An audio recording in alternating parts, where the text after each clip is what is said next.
Hi friends, good evening. இன்றைக்கி நான் வந்து எங்கே போகிறேன்னு பார்த்தீங்கன்னா, எங்கள் ஊர் பக்கத்தில் சோரிங்குப்பம்னு ஒரு ஊர் இருக்குது. அங்கே வந்து செடல் திருவிழா ரொம்ப பெருசாக பிரம்மாண்டமாக செய்வாங்க. 10 நாள் திருவிழா. ஒவ்வொரு உபயதாரர்கள் ஒரு அந்த கொத்து சொல்லுவாங்களா, பங்காளி, அவங்கெல்லாம் சேர்ந்து ஒவ்வொரு நாளைக்கு ஒரு திருவிழாவாக பண்ணுறாங்க. அப்படின்னால சரி போய் பார்க்கலாம் அப்படின்ட்டு காலையில் வந்து வீடு வாசலாம் சுத்தம் பண்ணிவிட்டு அப்படியே ஈவினிங்காக வந்து வீட்டில் விளக்கெல்லாம் ஏற்றிட்டு சாமி கும்பிட்டு போனேன். என் பொண்ணு வந்து இந்த கோயில் வந்து வேண்டுதல் வச்சுருக்காங்க. அவங்களுக்கு வந்து 2 வருஷம் கழிச்சு தான் குழந்தை பிறந்தது. அதனால் வந்து சாமிகிட்ட வேண்டிக்கினாங்களாம், பாடச்செடல் போடுறேன் அப்படின்னு சொல்லிட்டு. இந்த பாடச்செடல் வந்து இந்த கோவிலில் மட்டும்தான், சுற்றுப்பட்டில் எங்கேயுமே இல்லை அப்படின்னு சொல்லி அன்றைக்கி அந்த கோயிலோட சிறப்பு வரலாறை பற்றி மைக்கில் சொல்லிட்டு இருந்தாங்க.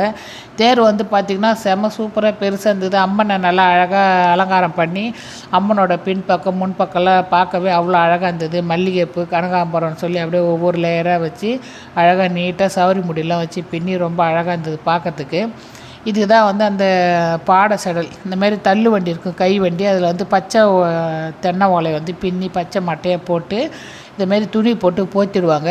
போத்திட்டு அம்பாளுக்கு நேராக படுக்க வச்சு திரும்ப கோயிலில் ஒரு சுற்றி வளம் வந்து திரும்ப சாமி சன்னதிக்கு முன்னாடி அம்பாளுக்கு நேராக வந்து ஏந்திருந்து நேர்த்தி கடனை செலுத்தணும். நிறைய பேர் வந்து வேண்டிப்பாங்க. உடம்பு சரியில்லை, கை கால் முடியாதவங்க, நோய்வாய்ப்பட்டவங்க, சாக பிழைக்கிறவங்கலாம் வந்து இந்த மாதிரி வந்து பாடச்செடல் போட்டுக்கிறேன் அப்படின்னு சொல்லி வேண்டிப்பாங்களாம்.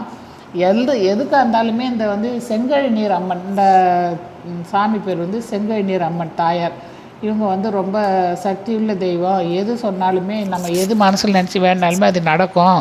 அது நிறைவேறிச்சுன்னா வந்து இதுமாரி பாடச்செடல் போடணும் அப்படின்னு சொல்லிட்டு இருந்தாங்க.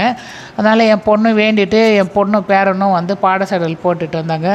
அப்புறம் ஊரை சுற்றி நிறைய இடத்துல வந்து திருவிழா கடைகள்லாம் போட்டுருந்தாங்க. அதெல்லாம் அப்படியே வேடிக்கை பார்த்துட்டு தேரை வந்து நிறைய பேர் ஆணும் பெண்ணும் சேர்ந்து எல்லாமே வடம் பிடிச்சி இழுத்தாங்க.